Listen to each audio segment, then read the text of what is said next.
Lunch time में आज सबसे पहले हम आपको लेकर चलेंगे आस्था के सफर पर और बात करेंगे उस सफर की जो कदम कदम पर मौसम की दुश्वारियों से भरा है।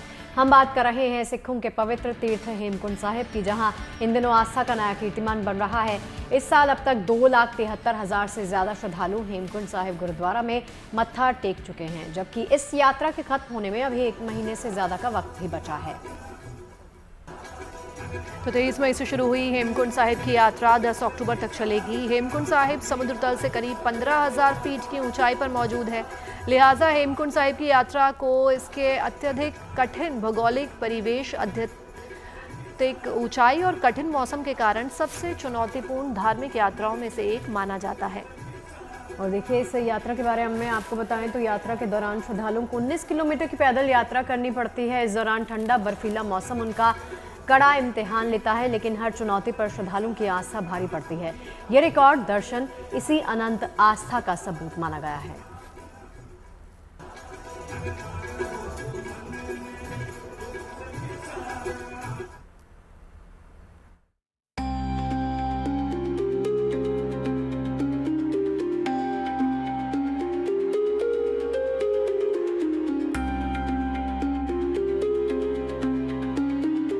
ऊंचे पहाड़, चुनौतियों से भरा मौसम और कुदरत की खूबसूरती से सजा हेमकुंड साहिब तीर्थ।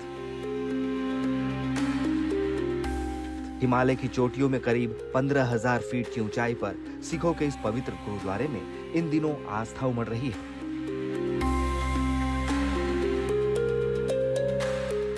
मॉनसून के इस मौसम में पहाड़ों के ऊपर आसमान में बादलों का डेरा है। यहाँ मौसम किसी भी वक्त करवट ले लेता है।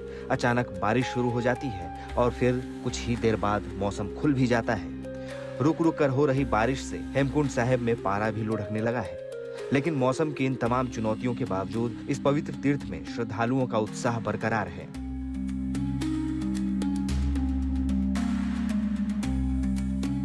बड़ी संख्या में श्रद्धालु हेमकुंड साहिब पहुंच रहे हैं। पवित्र सरोवर में स्नान करने के साथ गुरुद्वारे में मत्था टेक कर अपनी तीर्थ यात्रा संपन्न कर रहे हैं। श्रद्धालुओं के इसी उत्साह ने इस बार हेमकुंड साहिब में आस्था का नया रिकॉर्ड बना दिया है। इस साल हेमकुंड साहिब की यात्रा 23 मई से शुरू हुई थी।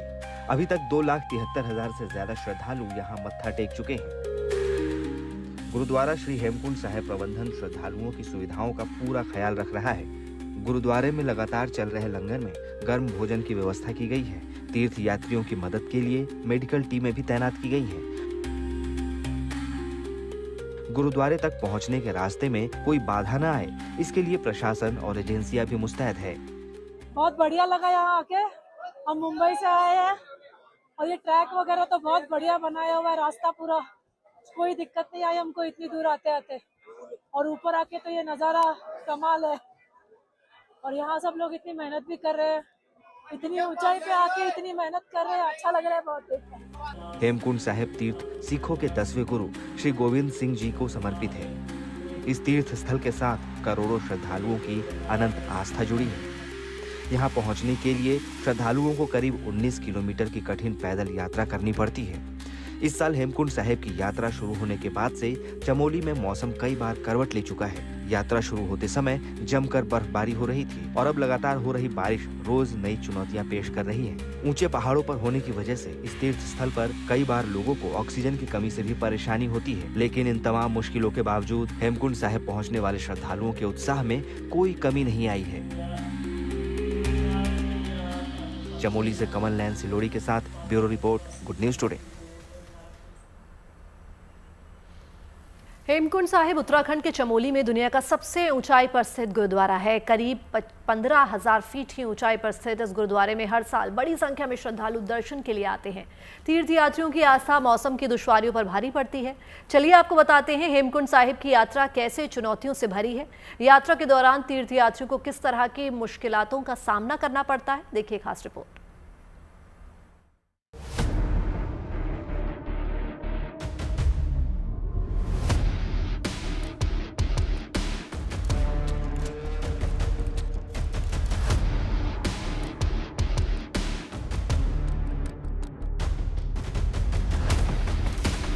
आस्था का एक ऐसा मार्ग जहां पल पल पर कुदरत भक्तों का इम्तिहान लेती है। जहां कदम कदम पर श्रद्धालुओं को चुनौती का सामना करना पड़ता है, लेकिन ना तो आस्थावानों का जोश कम होता है और ना ही हौसला। 15,000 फीट से भी ज्यादा की ऊंचाई पर मौजूद ये यात्रा है श्री हेमकुंड साहिब की, सिख समुदाय का बेहद पवित्र और प्रमुख तीर्थ स्थल, जहां पहुंचना तीर्थयात्रियों के लिए किसी तपस्या से कम नहीं, क्योंकि इस यात्रा के दौरान उनके धैर्य, साहस और विश्वास की निरंतर परीक्षा चलती रहती है। अत्यधिक ऊंचाई, कम ऑक्सीजन, खड़ी चढ़ाई, कठिन ट्रैक, अनिश्चित और ठंडा बर्फीला मौसम तीर्थयात्रियों का हमेशा इम्तिहान लेता रहता है। उत्तराखंड के चमोली जिले में हिमालय की पहाड़ियों में समुद्र तल से करीब 15,225 फीट यानी 4,634 मीटर की ऊंचाई पर स्थित है श्री हेमकुंड साहिब गुरुद्वारा। हेमकुंड साहिब की यात्रा हर साल मई से अक्टूबर के बीच में होती है। जब बर्फ कुछ हद तक कम होती है, तब भी मई के महीने में 10 से 12 फुट तक बर्फ होती है। हालांकि बाद के महीनों में बर्फ कम हो जाती है, जिससे श्रद्धालुओं को थोड़ी राहत मिलती है। अक्टूबर से मई तक यहाँ बर्फ का साम्राज्य होता है, इसलिए उन दिनों यात्रा बंद रहती है। यात्रा का पहला चरण गोविंद घाट से शुरू होकर बेस कैंप घांघरिया तक जाता है, जो काफी लंबा और थका देने वाला है। इस दौरान श्रद्धालुओं को 13 किलोमीटर की यात्रा करनी होती है। घांघरिया से हेमकुंड साहिब की 6 किलोमीटर की खड़ी चढ़ाई होती है। तीर्थयात्रियों की असली चुनौती घांघरिया से ही शुरू होती है। वैसे तो ये केवल 6 किलोमीटर का रास्ता है, लेकिन ये पूरी तरह से खड़ी चढ़ाई है। इसमें पत्थरों से बने संकरे रास्ते और लगातार चढ़ते रहने वाले घुमावदार मोड़ हैं। अत्यधिक ऊंचाई की वजह से हवा का दबाव कम होता है और ऑक्सीजन की मात्रा काफी घट जाती है। अचानक इतनी ऊंचाई पर पहुंचने से यात्रियों को सिर दर्द, चक्कर आना, उल्टी होना और सांस लेने में तकलीफ जैसी समस्याओं का सामना करना पड़ता है। यहाँ का मौसम मिनटों में बदल जाता है। तेज धूप के बीच अचानक बारिश, तेज बर्फीली हवाएं या घना कोहरा छा जाता है। हेमकुंड साहिब में अत्यधिक ठंड और ऑक्सीजन की कमी की वजह से किसी को भी रात में वहां रुकने की अनुमति नहीं होती।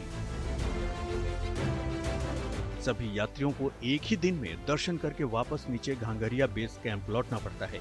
यानी एक ही दिन में 6 किलोमीटर चढ़ना और 6 किलोमीटर उतरना शारीरिक रूप से बहुत थका देने वाला होता है। इतनी मुश्किल यात्रा के बावजूद तीर्थयात्रियों का जोश कम नहीं होता। हर साल बड़ी संख्या में देश दुनिया से सिख श्रद्धालु गुरुद्वारे में मत्था टेकने पहुंचते हैं। इस दौरान उनके लिए डंडी कंडी, पालकी, घोड़ा, खच्चर की भी सुविधा होती है।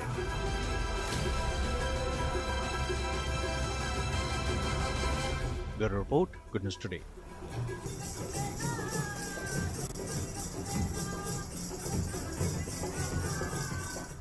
और देखिए, हेमकुंड साहिब सिखों के पवित्र तीर्थ स्थलों में से एक है। इसकी मान्यता सिखों के 10वें गुरु श्री गुरु गोबिंद सिंह जी से जुड़ती है। इसका जिक्र खुद गुरु गोबिंद सिंह जी की आत्मकथा विचित्र नाटक में मिलता है। हालांकि आधुनिक युग में इसकी खोज सैकड़ों सालों बाद हुई। गुरुद्वारे के पास एक अमृत सरोवर है, जिसकी मान्यता भगवान राम के छोटे भाई लक्ष्मण से भी जुड़ी हुई है।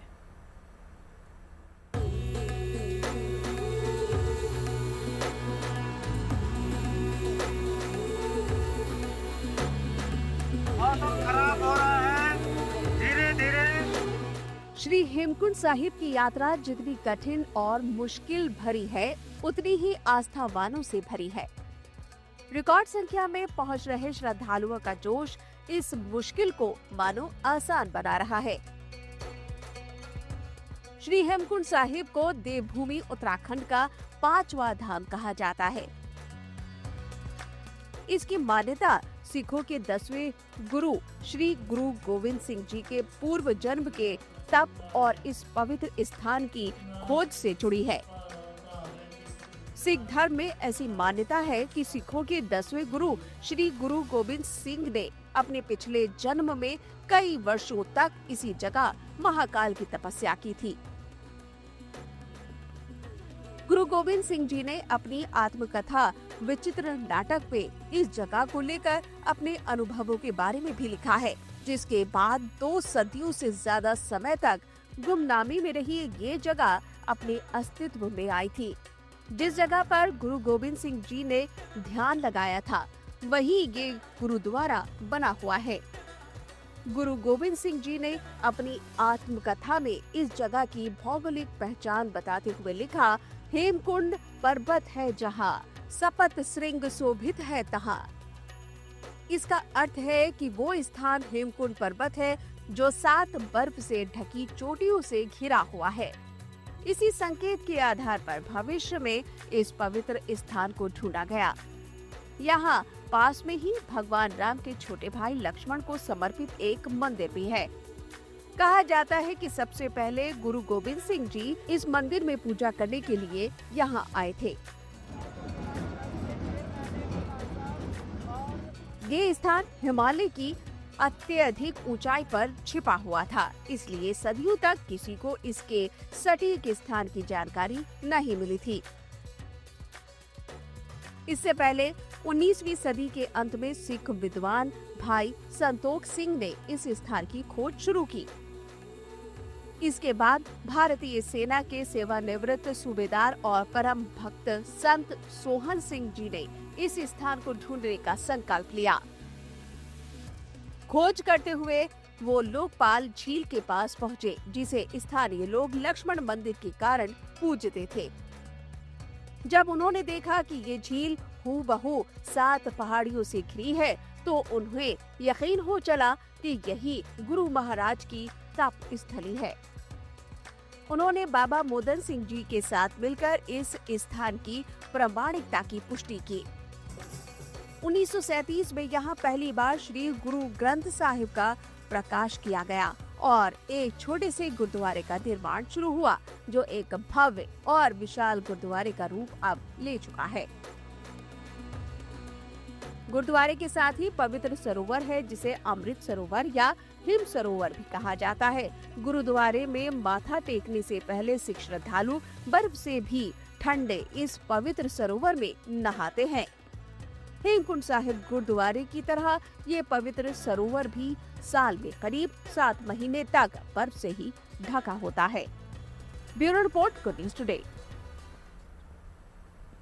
और चलिए अब बात उत्तराखंड की प्राचीन हिल यात्रा उत्सव की कर लेते हैं। पिथौरागढ़ के सोर घाटी के कुमौड़ गांव में आस्था, विश्वास और संस्कृति का प्रतीक हिल यात्रा पर्व का धूमधाम से आयोजन किया गया। हजारों लोगों ने हिल यात्रा पर्व में शिरकत कर आशीर्वाद लिया। भगवान वीरभद्र का अवतार माने जाने वाले लखिया भूत से आशीर्वाद लेने की परंपरा है। दिल को रोमांचित करने वाले ऐतिहासिक हिल यात्रा पर्व के रंग आइए आपको दिखाते हैं।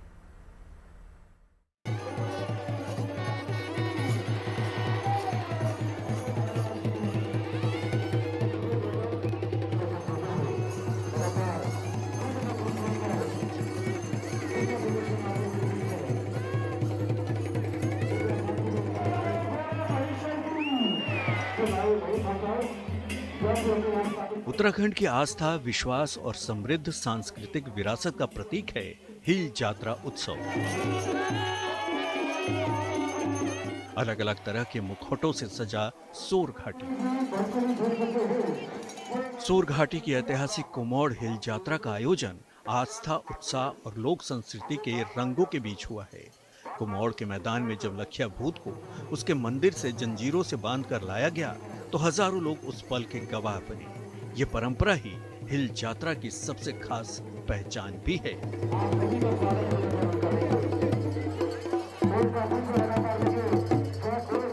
सबसे पहले तो बहुत अच्छा लग रहा है यहाँ पे आके, और ये देखने को मिल रहा है कि लोग अभी भी अपनी संस्कृति और कल्चर से जुड़े हुए हैं। लोग अभी भी देखने आ रहे हैं और इन्जॉय कर रहे हैं कि उनकी हिस्ट्री और उनका कल्चर क्या है, और वो सामने जाके लोगों को बता पा रहे हैं कि हमारा इतिहास है और इसमें हम जीते हैं, और ये ओरिजिनली नेपाल से ज्वाइन हुआ है और यहाँ पे दिख रहा है। तो लोग बहुत खुश हो रहे हैं ये देख के। इवन मैं बहुत खुश हूँ, मैं बहुत सालों से यहाँ पे हिल यात्रा देखने आ रही हूँ और मुझे हमेशा वैसा ही उत्साह देखने को मिलता है, और मैं लोगों को आगे जाके बता पाती हूँ कि मैं यहाँ से आती हूँ और ये मेरा कल्चर है। पुरानी संस्कृति है, इतने सालों से चलती हुई आ रही है, और मतलब ये सोर की बहुत प्रसिद्ध हिल यात्रा है। हिल यात्रा का मतलब होता है हिल माने कीचड़ और यात्रा माने कीचड़ में खेले जाने वाला खेल। तो मतलब ये हमारा लखिया बाबा का आशीर्वाद लेने के लिए बहुत भारी संख्या में यहाँ पे कुआल लोग आए हैं। काला परिधान, गले में रुद्राक्ष, कमर में रस्सी और हाथ में काला चंवर लिए लखिया भूत का जब मैदान में प्रवेश होता है, तो तो भक्त उसके आगे श्रद्धा से सिर झुकाते हैं और पुष्प वर्षा कर आशीर्वाद लेते हैं। स्थानीय मान्यता में लखिया भूत को भगवान शिव का गण और कुमोड़ का ग्राम देवता माना जाता है। इस लोक पर्व की जड़ें नेपाल की प्रसिद्ध इंद्र जात्रा से जुड़ी हुई मानी जाती हैं। देखिए, आस्था, संस्कृति, लोक संस्कृति और वीरता की जो गाथा हिल यात्रा है वो लगभग 500 सालों से पहले चली आ रही है और हमारे पूर्वजों ने हमको ये सजो के दी है और हमारी जिम्मेदारी हमको दी है कि हम आने वाली पीढ़ी को, जो जेनजी है, जो अल्फा है, उनको बताएं कि हमारी संस्कृति क्या है, परंपरा क्या है। और ख़ास तौर पे अगर मैं बात करूं, लखिया बाबा का जो एक रौद्र रूप है, जो वीरभद्र का रूप यहाँ पे है, वो तमाम क्षेत्र में जो दर्शक हैं, जो लोग हमारे गाँव घर के लोग हैं, बुजुर्ग हैं, महिलाएँ हैं, युवा हैं, हमारी दीदियाँ, बहनें हैं, हमारे रिश्तेदार, नातेदार हैं, वो इस पर्व के लिए आते हैं और लखिया बाबा का आशीर्वाद यहाँ पे ग्रहण करते हैं। ये एक वीरता की गाथा है। माना जाता है कि हिल यात्रा की परंपरा 500 सालों से चली आ रही है और हर साल इसका आयोजन धूमधाम से होता है और सुख समृद्धि का आशीर्वाद लिया जाता है।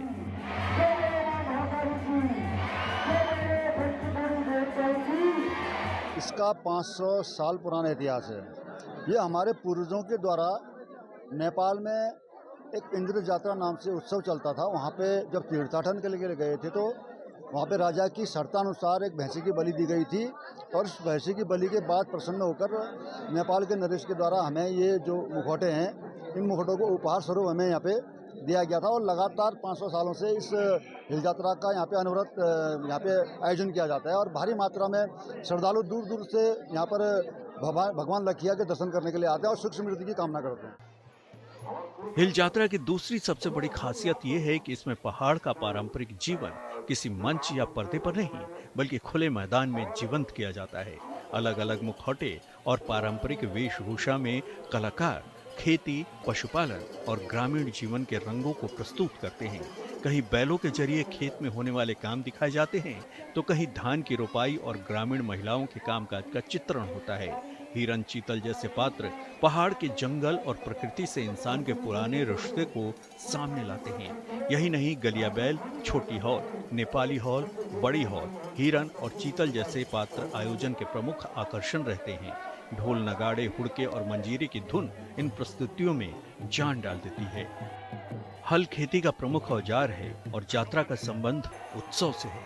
समय के साथ इसका प्रचलित नाम हिल यात्रा हो गया। नाम से लेकर आयोजन तक इस लोक पर्व में पहाड़ की कृषि संस्कृति की छाप दिखाई देती है।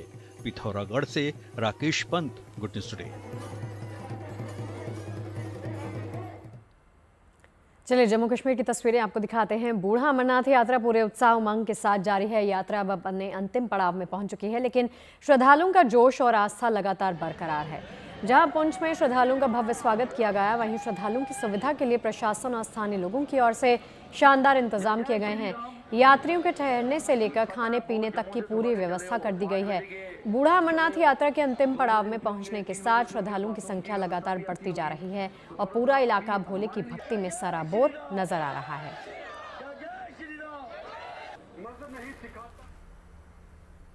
और मुंबई में गणेश उत्सव की तैयारियां अपने पूरे शबाब पर हैं। गणपति बप्पा के स्वागत के लिए पंडाल सज चुके हैं। मुंबई की सड़कों और गलियों में गूंजते ढोल नगाड़े के बीच बप्पा की एक झलक पाने के लिए भक्तों का सैलाब उमड़ रहा है। यहां भक्ति, आस्था और उत्साह का अद्भुत संगम देखने को मिल रहा है।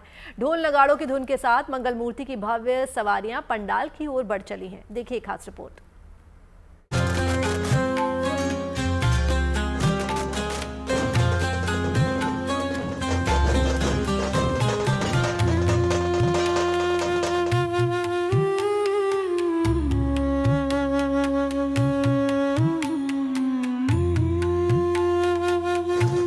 ढोल ताशों की गूंज,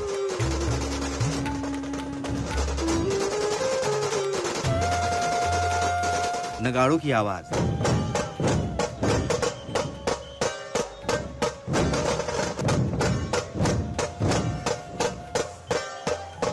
और गणपति बाप्पा मोरया का जय घोष।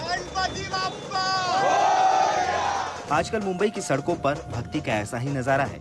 भले ही गणेशोत्सव में अभी कुछ दिन बाकी हो, लेकिन यहाँ की फिजाओं में उत्सव के रंग चढ़ने लगे हैं। गणेश प्रतिमाओं को पूरे विधि विधान साथ पंडालों की ओर ले जाने का सिलसिला शुरू हो चुका है।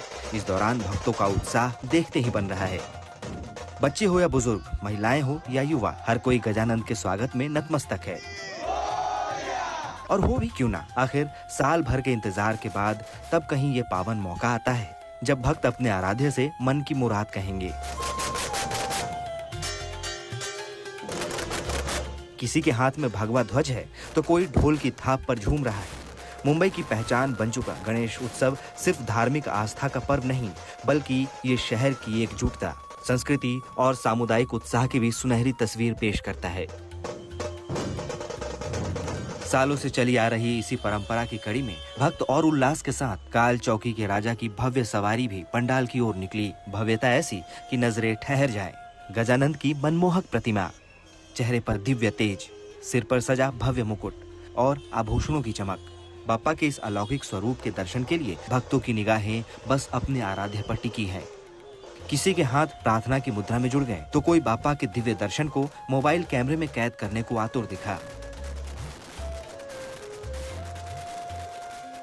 मुंबई के अलग अलग इलाकों में सजने वाले गणेश पंडालों में आस्था और भक्ति के ऐसे ही रंग नजर आ रहे हैं।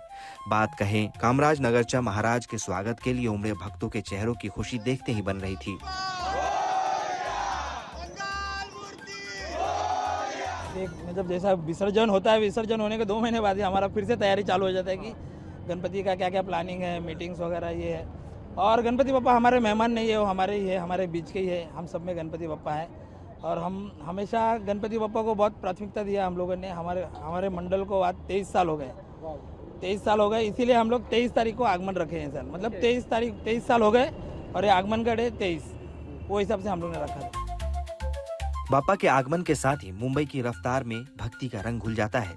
पंडालों में तैयारियां तेज हैं, बाजारों में रौनक है और भक्तों के बीच बाप्पा के स्वागत को लेकर जोश हाई है। गणेश प्रतिमाओं को पूरे भक्ति भाव के साथ उनके स्थान तक पहुंचाया जा रहा है। अब बस वो घड़ी आने वाली है जब बाप्पा का दरबार सजेगा और भक्तों पर उनका आशीर्वाद बरसेगा। Bureau report, good news today. देखिए, सावन के पवित्र महीने में बाबा बैजनाथ धाम जाने वाले शिव भक्तों का सैलाब उमड़ रहा है। सुल्तानगंज से लाखों कांवड़िए गंगा जल लेकर देवघर की तरफ रवाना हो चुके हैं। बोल बम के जयकारों से पूरा कांवड़िया पथ शिवमय हो गया है। इसी बीच झारखंड के गोड्डा के रहने वाले संजीव कुमार 19 बेटियों के साथ बाबा बैजनाथ धाम की पैदल यात्रा पर निकले हैं। इस टोली में कई बेटियां ऐसी हैं जो पिछले 10 सालों से लगातार इस यात्रा का हिस्सा बन रही हैं और छोटी छोटी बच्चियों से लेकर युवा बेटियां भी बाबा के प्रति गहरी आस्था रखती हैं।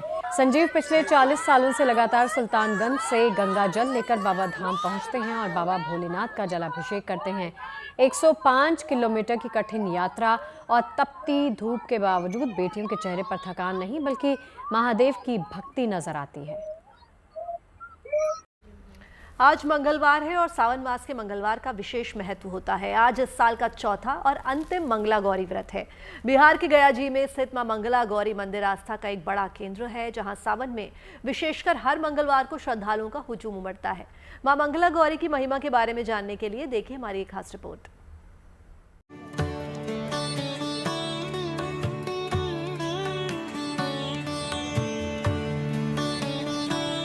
बिहार के गया जी का वो प्राचीन मंदिर जो मां सती को समर्पित है। मंगला गौरी पहाड़ी की चोटी पर स्थित ये मंदिर न केवल 51 शक्तिपीठ में बल्कि 18 महाशक्तिपीठों में से भी एक है। मंगला गौरी पहाड़ी यानी भस्माकुट पहाड़ी पर स्थित इस मां मंगला गौरी मंदिर को पालन पीठ के नाम से भी जाना जाता है। मंदिर में मां मंगला गौरी के मंगल स्वरूप की पूजा की जाती है। आस्था के प्रमुख केंद्रों में से एक इस मंदिर की मान्यताओं को लेकर माता के दर्शन के लिए यहाँ दूर दूर से श्रद्धालु पहुँचते हैं। विशेषकर सावन मास में यहाँ भक्तों की भीड़ उमड़ती है। सावन मास में मंगला गौरी व्रत का विशेष महत्व माना जाता है। ये व्रत माता पार्वती यानी माँ गौरी को समर्पित है। सुहागिन महिलाएं पति की लंबी उम्र और अखंड सौभाग्य के लिए ये व्रत रखती हैं, तो लड़कियां मनचाहा और योग्य वर पाने के लिए ये पूजा करती हैं। सावन में लगातार 4 मंगलवार मां मंगला गौरी व्रत रखने और मां गौरी की आराधना से मंगल दोष के प्रभाव कम होने की मान्यता है।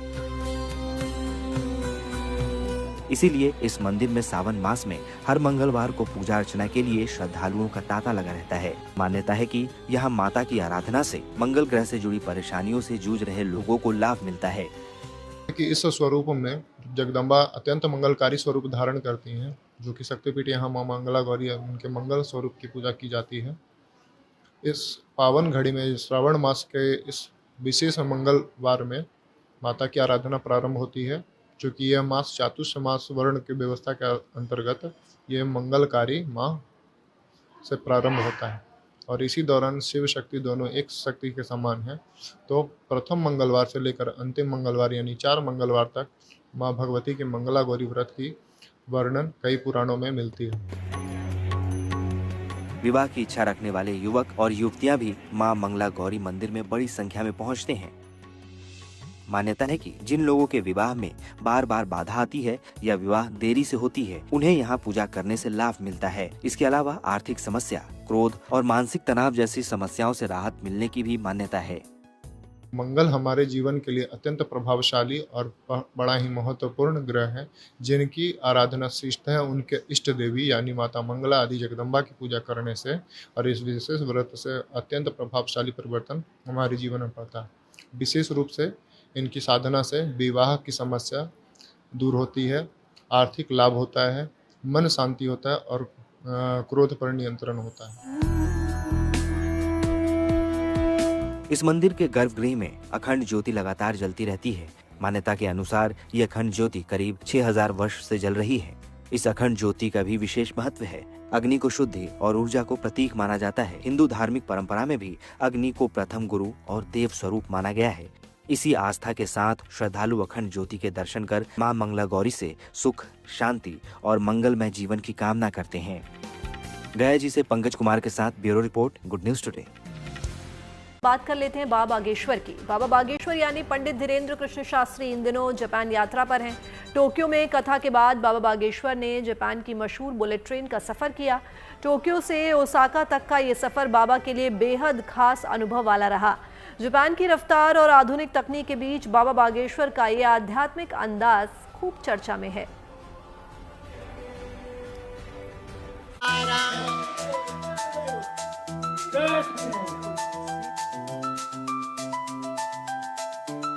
बुलेट ट्रेन में सवार होकर बाबा बागेश्वर जब टोक्यो से ओसाका के लिए रवाना हुए तो उगते हुए सूरज का देश कहे जाने वाले जापान में आध्यात्म के साथ आधुनिकता का अनोखा संगम नजर आया।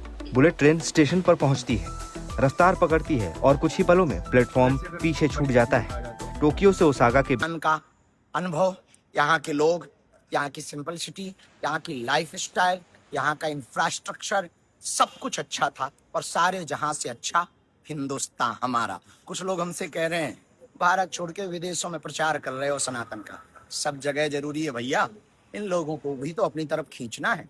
ये अपने भारत आएंगे तो अपना स्पिरिचुअली आध्यात्मिक भाव प्रबल तो होगा ही होगा, स्पिरिचुअली टूरिज्म भी तो बढ़ेगा, भारत की आय भी तो बढ़ेगी, इसलिए जाना जरूरी है। हम आए, बहुत आनंद आया, मुस्कुराइए और हाँ अपना ख्याल रखना।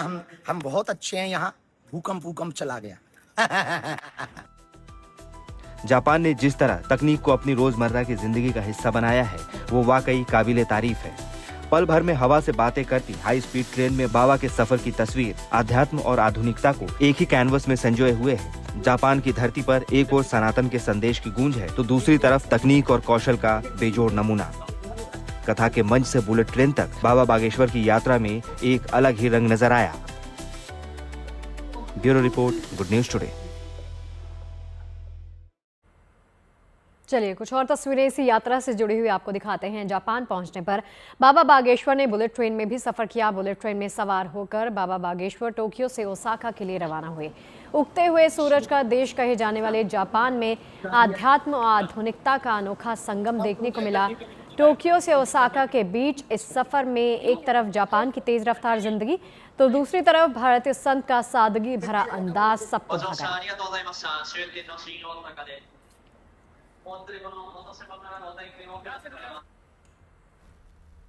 और जापानी इतिहास और सनातन परंपरा में ये पहला अवसर है जब इतना भव्य हनुमंत कथा का आयोजन किया गया। बाबा बागेश्वर के कथावाचन को सुनने भारी मात्रा में यहाँ भक्त पहुंचे।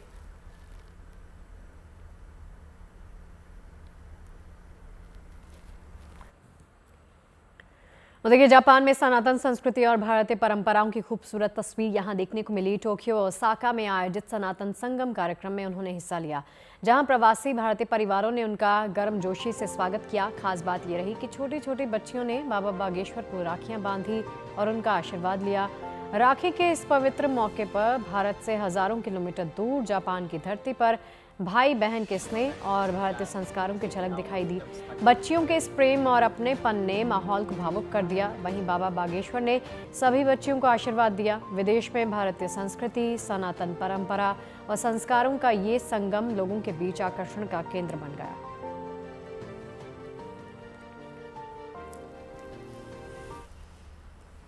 28 अगस्त को भाई बहन का पवित्र त्योहार रक्षाबंधन है। इसको लेकर देश में हर तरफ रौनक दिख रही है। पारंपरिक से लेकर स्टाइलिश राखियों से बाजार गुलजार है, तो इको फ्रेंडली राखी बनाने का काम भी तेजी से चल रहा है। बहनें अपने भाइयों के लिए राखी की खरीदारी कर रही हैं, तो देश की रक्षा में तैनात जवानों को राखी भेजने का सिलसिला भी चल रहा है।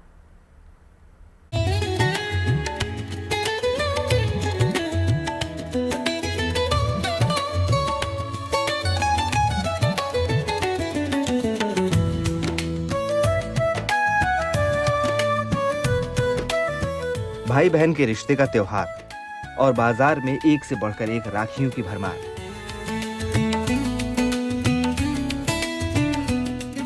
दुकानें राखियों से सजी हुई है, तो जगह जगह राखी बनाई भी जा रही है। इन सब के साथ साथ राखी भेजने का सिलसिला भी चल रहा है।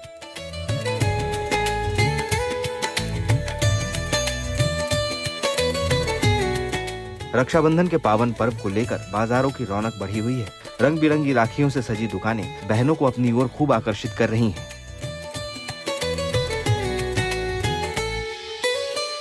यूपी के सहारनपुर की इस दुकान में राखियों की एक से बढ़कर एक डिजाइन मौजूद है, जिसकी खरीदारी के लिए भीड़ उमड़ रही है। यहाँ पारंपरिक राखियों से लेकर स्टाइलिश ब्रेसलेट, रुद्राक्ष, स्टोन, बच्चों के लिए कार्टून कैरेक्टर समेत अलग अलग डिजाइन वाली राखियाँ सजी हुई हैं। इस बार कपल राखी, फैमिली पैक और अमेरिकन डायमंड वाली राखियों की खास डिमांड देखने को मिल रही है। बच्चों के लिए स्पाइडरमैन, छोटा भीम, टॉम एंड जेरी जैसे कार्टून कैरेक्टर वाली राखियां भी आकर्षण का केंद्र बनी हुई हैं। इसके अलावा म्यूजिक, लाइट, टॉय और ब्रेसलेट वाली राखियां समेत करीब 15,000 डिजाइन बाजार में मौजूद हैं। बहनें अपने भाइयों की कलाई पर बांधने के लिए अपनी पसंद की राखियां भी खरीदती नजर आ रही हैं। इस बार कपल सेट्स की बहुत डिमांड है राखी में, और एडी राखी की बहुत डिमांड है। जो अमेरिकन डायमंड वाली नगो वाली राखी आती है, वो बहुत ट्रेंडिंग में है और उसकी कॉस्ट भी ठीक ठाक होती है, 300-400 रुपए पीस है, लेकिन अच्छी डिमांड में है। फैमिली पैक्स भी आए हुए हैं। फैमिली पैक्स में बहुत अच्छी प्रेजेंटेबल आइटम्स हैं और कपल की राखी की बहुत अच्छी डिमांड है।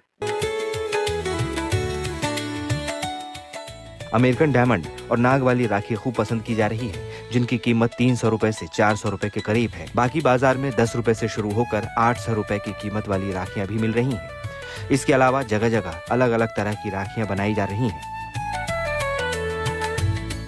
उत्तराखंड में मां गंगा के शीतकालीन प्रवास स्थल मुखवा गांव में स्वयं सहायता समूह से जुड़ी ग्रामीण महिलाएं रक्षाबंधन को लेकर प्रकृति संरक्षण से जुड़ी पहल कर रही हैं। ये हिमालय क्षेत्र में पाए जाने वाले प्राकृतिक पौधों और धार्मिक महत्व से जुड़े वनस्पति अवयवों से आकर्षित पारंपरिक राखी बना रही हैं। हिमालय क्षेत्र से ये ब्रह्म कमल पुष्प लाया हुआ है, साथ में है केदार पाती और इसी के साथ ये है भोजपत्र। तो हम इन चीज़ों से प्राकृतिक राखियां बना रहे हैं और साथ में अपनी आजीविका को हम लोग बढ़ावा दे रहे हैं। वहीं गुजरात के सूरत में भी पर्यावरण संरक्षण को ध्यान में रखते हुए गौ सेवकों ने रक्षाबंधन के त्योहार को लेकर अनोखी पहल की है। यहाँ के माधव गौशाले में प्राकृतिक चीजों से राखी बनाई जा रही है, जिसमें मुख्य रूप से गाय के गोबर और लकड़ी का उपयोग किया गया है। ये राखी दिखने में सुंदर होने के साथ साथ पूरी तरह इको फ्रेंडली है, जिसे कलाई से हटाने के बाद पर्यावरण को कोई नुकसान नहीं होगा। साथ ही मिट्टी में मिलने पर ये खाद का काम भी करेगी। गोबर की राखी बना के हम सामने मैसेज देना चाह रहे हैं कि हम पर्यावरण के साथ जुड़ रहे हैं।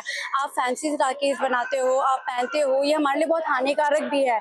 आज रेडिएशन की प्रॉब्लम होती है। आज भाई अगर गोबर की राखी बांधता है तो उससे उसके कलाई में वो एनी टाइम बांध के रखता है and then you feel good, क्योंकि हम अपने पर्यावरण से जुड़ के कर रहे हैं। गोबर से राखी बनाने के पीछे गौ भक्तों का उद्देश्य गौ माता से जुड़ने का संदेश देना भी है। राखी बनाई भी जा रही है और राखी भेजी भी जा रही है। राजस्थान के पाली में स्थित इस मुख्य डाकघर की तस्वीर देखिए। यहाँ डाक विभाग की ओर से राखी से रक्षा अभियान के तहत इन दिनों खास तौर से स्कूली बच्चों की लाइन लगी नजर आती है। ये बच्चे सीमा पर देश की रक्षा में तैनात वीर जवानों के लिए राखियां भेजने यहाँ पहुँच रहे हैं और अब तक 25,000 से ज्यादा राखियां यहाँ से भेजी जा चुकी है। भारत माता के वीर जवान जो कि बॉर्डर पर अपनी ड्यूटी कर रहे हैं और अवकाश के समय घर पर नहीं आ सकते हैं, भारत की सभी बहनों की ओर से, बालिकाओं की ओर से उनको एक भावनात्मक संदेश और रक्षा सूत्र भेजने की एक मुहिम भारतीय डाक विभाग द्वारा चलाई गई है, जिसमें विभिन्न सभी स्कूलों की बच्चियों द्वारा बढ़ चढ़कर भाग लिया जा रहा है और अब तक लगभग 25,000 से ज़्यादा राखियाँ भारत के सैनिकों के नाम से पाली मंडल से भिजवाई जा चुकी है। कि जिन सैनिकों को किसी कारणवश या छुट्टी नहीं मिल पाती है राखी पर, जो अपनी बहनों की कमी महसूस करते हैं, ताकि ये राखी उनको मिले और उन्हें अपनी बहनों की कमी महसूस न हो, हमने थोड़ी कोशिश की है ताकि उनको अच्छा लगेगा। यहाँ आने वाले बच्चों को डाक विभाग के अभियान और रक्षाबंधन को लेकर दी जा रही सुविधाओं की जानकारी भी दी जा रही है। सहारनपुर से राहुल कुमार, उत्तरकाशी से ओमकार बहुगुणा, सूरत से संजय सिंह राठौर और पाली से भारत भूषण जोशी के साथ bureau report, good news today. Surat में इस रक्षाबंधन का कुछ ऐसा रंग देखने को मिल रहा है जो भाई बहन के रिश्ते के साथ पर्यावरण संरक्षण का संदेश दे रहा है। जहां गौशालाओं और सामाजिक संगठनों की टीमें गाय के गोबर से इको फ्रेंडली राखियां तैयार कर रही हैं, तो इन राखियों में प्राकृतिक रंग और सूती धागों का इस्तेमाल किया जा रहा है। खास बात यह है कि इन राखियों को बनाने में गोबर और लकड़ी का इस्तेमाल किया गया है, ताकि इस्तेमाल के बाद ये राखियां मिट्टी में घुलकर जैविक खाद का काम करेंगी।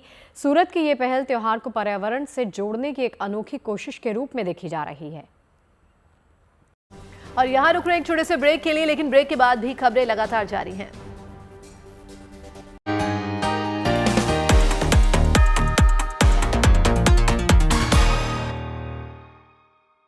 दिल्ली का प्रदूषण सिर्फ एक समस्या भर नहीं है, एक सवाल भी है। लंदन को 15 साल लगे अपनी हवा को साफ करने का। आपको कितने लगेंगे? हमने पॉल्यूशन की बहुत बात की, अब वक्त है सॉल्यूशन पे बात करने का। आइए जुड़ते हैं इंडिया टुडे और आज तक की पॉल्यूशन का सॉल्यूशन मुहिम के साथ। There you go. Big round of applause. That's the QR code. If you've got a solution, we've listening, and our esteemed jury is going to judge that. The Chief Minister will adopt that. अब मिलकर हवा बदलेंगे। रफ्तार है तेरी लगती wickets की ढेरी, गेम बदल दे। JK super cement, build strong. साथ तो लड़ेंगे, डेंजर साथ लड़ेंगे। छोटी जेब में बड़ा इरादा, दिल में पूरा गाँव। बात अलाउ देना। ख्वाब बड़े हैं, बहुत बड़े हैं, छोटे छोटे पाँव। नमस्ते मिस्टर शर्मा, कार्तिक बाबा ने मंगवाया है। कार्तिक क्या है ये? वो उनसे डेंजू की स्पेलिंग हमेशा रॉन्ग हो जाती है, इसलिए मैंने सोचा डेंजू ही रहेगा ही नहीं तो टीचर स्पेलिंग पूछेगी कैसे। कार्तिक की लड़ाई ऑल आउट सालों से लड़ रहा है, आप भी जुड़े और देश से डेंगू को हटाए।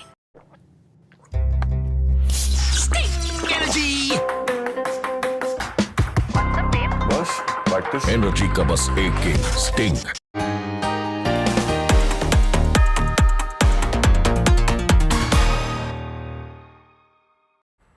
चलिए अब बात करते हैं बिग बी यानी अमिताभ बच्चन की, जो हर रविवार को अपने फैंस से मिलने जलसा से बाहर आते हैं। अमिताभ बच्चन का दीदार करने हर रविवार को सैकड़ों की संख्या में उनके घर के बाहर, जलसा के बाहर फैंस आते हैं। अमिताभ भी सभी फैंस से मुलाकात करते हैं, ऑटोग्राफ देते हैं, सभी का धन्यवाद करते हैं। इसे रविवार दर्शन कहा जाता है। एक दिन पहले 24 अगस्त को अमिताभ बच्चन ने इस रविवार दर्शन की झलकियां अपने सोशल मीडिया अकाउंट पर शेयर की। उन्होंने एक्स पर वीडियो शेयर करते हुए लिखा, अद्भुत स्नेह जिसे मैं देखकर अभिभूत हर संडे को होता हूँ निःशब्द। इस वीडियो में दिखता है कि जलसा के बाहर फैंस उनका इंतजार कर रहे हैं। कोई उन्हें गाना गाकर पुकारता है तो कोई उनका नाम लेकर आवाज़ देता है। इसी बीच अमिताभ बच्चन अपने सफ़ेद कुर्ता और शॉल ओढ़े जलसे से बाहर दिखाई देते हैं। पहले मंदिर में शिव पर जल अर्पित करते हैं, पूजा करते हैं और फिर ट्रॉली में सवार होकर मेन गेट तक आते हैं। हर फैन की तरफ अभिभूत होकर देखते हैं, सभी को धन्यवाद देते हैं।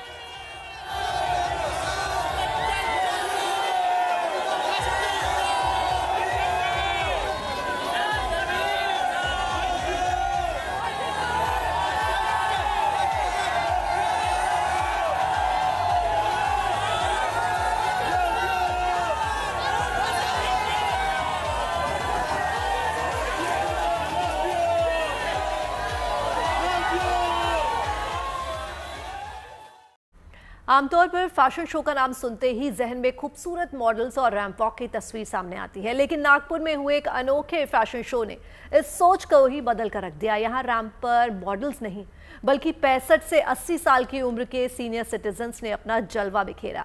उम्र को पीछे छोड़ते हुए इन बुजुर्गों ने पूरे कॉन्फिडेंस और जोश के साथ रैंप पर वॉक किया। नागपुर के इस फैशन शो में सिर्फ कपड़े और स्टाइल ही खास नहीं थे, बल्कि इन सीनियर सिटीजन्स का आत्मविश्वास और जिंदगी को खुलकर जीने का अंदाज सबसे ज्यादा चर्चा में रहा। 65 से 80 साल की उम्र के प्रतिभागियों ने जिस एनर्जी के साथ रैंप पर कदम रखा, इसे देखकर हर कोई तालियां बजाने को मजबूर हो गया।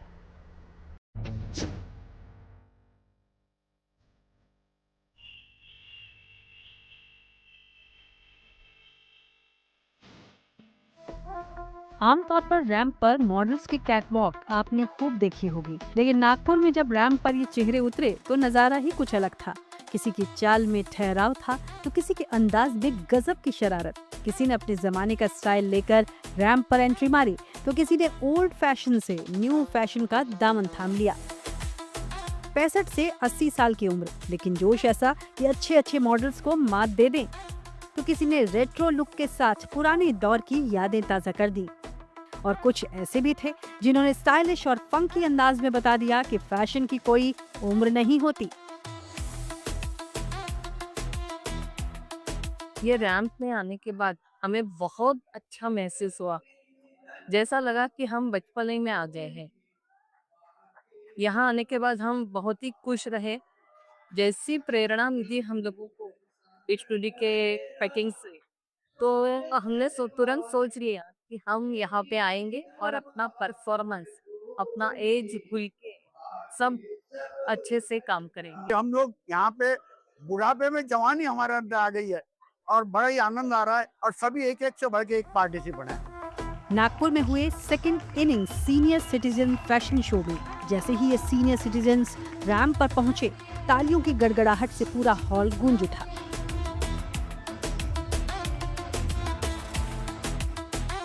किसी ने अपनी चाल से दिल जीता, किसी ने अपनी मुस्कान से और किसी ने अपनी अदाओं से। ये सिर्फ फैशन शो नहीं था, ये उस सोच के खिलाफ एक खूबसूरत जवाब था जो मानती है कि उम्र बढ़ने के साथ जिंदगी की चमक फीकी पड़ जाती है। यहाँ हर कदम कह रहा था, उम्र बढ़ सकती है, लेकिन स्टाइल, आत्मविश्वास और जिंदगी जीने का जज्बा कभी बूढ़ा नहीं होता। नागपुर से योगेश वसंत के साथ bureau report, good news today.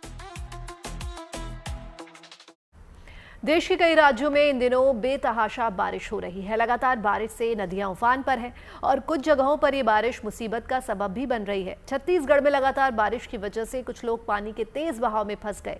SDRF ने एक रेस्क्यू ऑपरेशन लॉन्च करके सभी को सही सलामत बाहर निकाल लिया। उत्तरकाशी में भी एसडीआरएफ के जवान की मुस्तैदी की वजह से एक युवक की जान बच गई। देखिए रिपोर्ट।